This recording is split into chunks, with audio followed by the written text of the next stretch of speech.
एक बार फिर से doctor Manoj Kumar max hospital के प्रिंसिपल डायरेक्टर जुड़ चुके हैं, क्योंकि एक बड़ी खबर आ गई है कि रोजमर्रा की जो मेडिसिन जो हम अपने घर में इस्तेमाल करते हैं, चाहे पैरासिटामोल हो गई, पेंडी हो गई, एंटी एलर्जिक एंटीबायोटिक्स हो गई, अब उनको फेल कर दिया है ड्रग टेस्ट में। कितनी बड़ी खबर है। मनोज कुमार जी, आपका बहुत बहुत स्वागत है। डॉक्टर साहब, अब आप ये बताइए कि कितना बड़ा चैलेंज है हमारे लिए, और जो हम ये सारी दवाइयां खा के बैठे हुए हैं, तो कितनी ज्यादा डरने की बात है।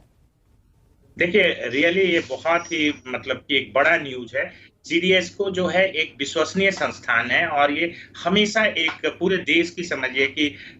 हेल्थ केयर को एक सेफ गार्ड करने के लिए, चाहे ड्रग की यूज हो चाहे डिवाइस की यूज है, इसके लिए ये एक संस्था है और हमें इसके रिपोर्ट पे बहुत ज्यादा विश्वास है। और जिस तरीके से इन्होंने 53 ड्रग्स के लिए, और बड़ा आपको आश्चर्य होगा, इसमें ऐसे ड्रग हैं जो ओवर द काउंटर सेल होने वाले ड्रग हैं, जिसके लिए कोई प्रिस्क्रिप्शन की भी जरूरत नहीं होती है, जैसे पैरासिटामोल है, पेंटोप्राजोल या जो एसिडिटी की दवा है, कैल्शियम की दवा है, साथ में कुछ एंटीबायोटिक्स हैं जो बहुत कॉमनली एंटीबायोटिक्स है, जैसे एमॉक्सिसिलिन और क्लोवनिक एसिड्स का जो कॉम्बिनेशन है। मैं जानबूझ के प्रोडक्ट का नाम नहीं ले रहा हूं, लेकिन उन्होंने अपनी रिपोर्ट में प्रोडक्ट का नाम भी, ब्रांड नेम भी जिक्र किया है कि इन दवाइयों को NSQ,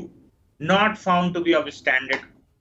क्वालिटी जो कहते हैं, मतलब उसमें जो गुणवत्ता है वो नहीं पाई गई है। ये बिल्कुल ही एक कहिए कि बहुत बड़ा कंसर्न है। और खास करके चूंकि इन दवाओं का उपयोग हर डिपार्टमेंट में हो रहा है, चाहे जनरल मेडिसिन हो, कार्डियोलॉजी हो, न्यूरोलॉजी हो, ये ओवर द मतलब डिपार्टमेंट, कोई इंटर डिपार्टमेंटल यूज है इन ड्रग्स का, तो ये एक चिंता का विषय है। और मुझे लगता है कि जिस तरीके से कंपनी ने इसको डिस्प्यूट किया, उन्होंने कहा कि खास करके एक बैच के साथ ऐसी देखी गई है, बट मुझे नहीं लगता है कि इसको यहाँ पे छोड़ देना चाहिए, फर्दर इसको इन्वेस्टिगेट करना चाहिए। और अगर इस तरह की कम गुणवत्ता वाली दवाइयां बाजार में उपलब्ध है, तो ये फिक्स करना होगा कि किस लेवल पे हुई है, जिसने मैन्युफैक्चर किया है, डिस्ट्रीब्यूशन में है, या फिर कोई नकली दवाओं का एक डॉक्टर साहब